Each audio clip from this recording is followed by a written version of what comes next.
هذا ولد صغير عايش مع أسرة فقيرة، بيتهم مصنوع من سعف النخل، حنا نسميه أسيب. كان يتمنى أنه يصير عنده كم راس غنم وسلاح. يوم يبيع تمر، ويوم يروح ياخذ دجاج وحمام ويبيعهم بالسوق، ويوم يصير راعي غنم يدور لقمة العيش له ولأهله. مرت السنوات، أهل الولد قالوا لازم ولدنا هذا يدخل المدرسة علشان يعرف يقرأ ويعرف يكتب. فدخل المدرسة والولد صار ذكي وطلع من الأوائل. خلص من الابتدائي، أهل الولد اقتنعوا، قالوا ولدنا صار يعرف يقرأ وصار يعرف يكتب، كذا يكفيه. لكن المدرسين رفضوا، قالوا ولدكم ذكي ولازم يكمل الدراسة. دخل المتوسط وتخرج، فدخل الثانوي وتخرج، وأخذ من العشرة الأوائل، مو على المدرسة ولا على المحافظة ولا على المدينة، على مستوى الدولة.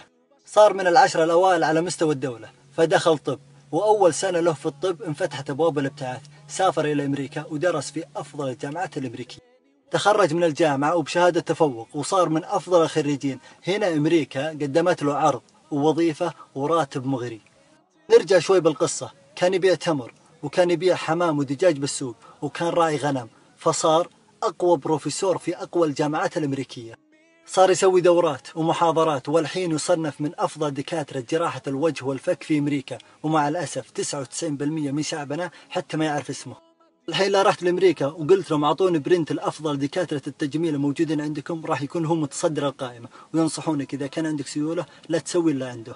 القصة اللي قلتها لكم قبل شوي هذه للدكتور حامد البارقي، هذا سعودي، ومع الأسف كثير منا ما يعرف منه هذا الشخص ولا يعرف حتى اسمه. هذه رسالة لأصحاب البرامج التلفزيونية والإعلاميين واللي مسيطرين على السوشيال ميديا، خلوكم من التافهين شوي واذكروا لنا إنجازات مثل هذا الشخص. But we're all in need of you, and I sincerely pray to be among the ones you love.